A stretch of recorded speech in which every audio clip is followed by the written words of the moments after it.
So, if you study,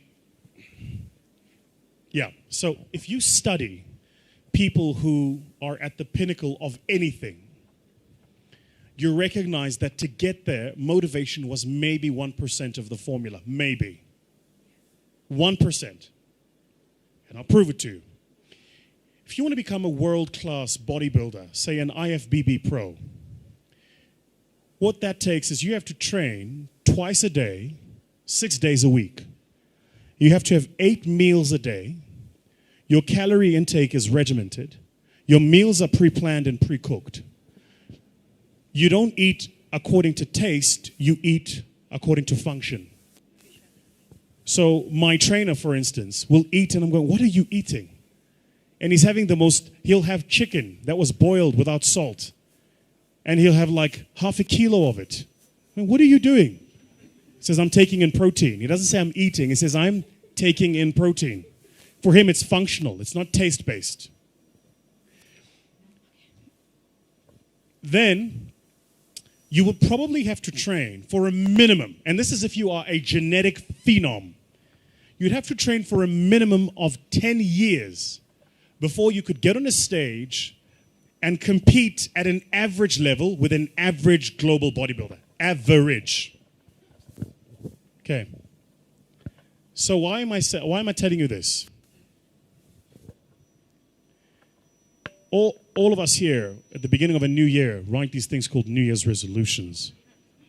And then New Year's resolutions, number 1, make more money.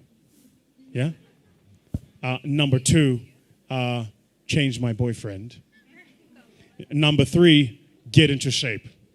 Yeah? Number 3, get into shape is somewhere in the top 3. So what do? You go to the gym, you get a gym membership. Yeah? You go to the local Nike store and you buy like all of your gym gear. You are motivated. You are inspired. You are going to the damn gym. You go to YouTube, you subscribe to all of the fitness channels. You go to Instagram, you follow all of the fitness models. You are motivated. You are going to the damn gym. You're going to get in shape. That's what you're going to do. The people you're following on YouTube have been working on for a minimum of 5 years to look like that. So you have the incorrect understanding that after a month of working out, you're going to look like them. So what happens in the first month? You're excited. You go to gym every single month. And you take the pains and your body is sore, but I'm excited. I'm going to gym. Then life happens. Company doesn't make money. You don't make your targets. You fall a bit ill. Something happens. And all of a sudden, you stop going to gym for a day. A day becomes 2, 2 becomes a week.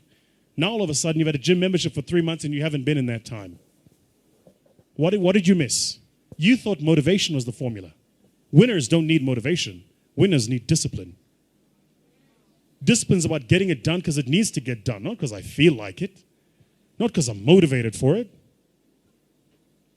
You think Nelson Mandela was motivated to spend 27 years in prison? You think Martin Luther King was motivated to march across the states and proclaim freedom? You think, if you look at people that change the world, they're not doing it because they're motivated. They're doing it because they made a commitment to do it and they disciplined to see it through. Discipline is far more important than motivation, which is why you've got to be careful the decisions you make. Because once you make the decision, you have to see that decision through. Like my mentor says, first we make the decisions, then the decisions make us. So you've got to be very careful the decisions you make. Be very careful the commitments you make. Motivation, I'm telling you now, is completely overrated. It's important, don't get me wrong. We meet according to motivation, we feel good, rah-rah, but that'll fade. You need a stronger will and a deeper commitment to see things through.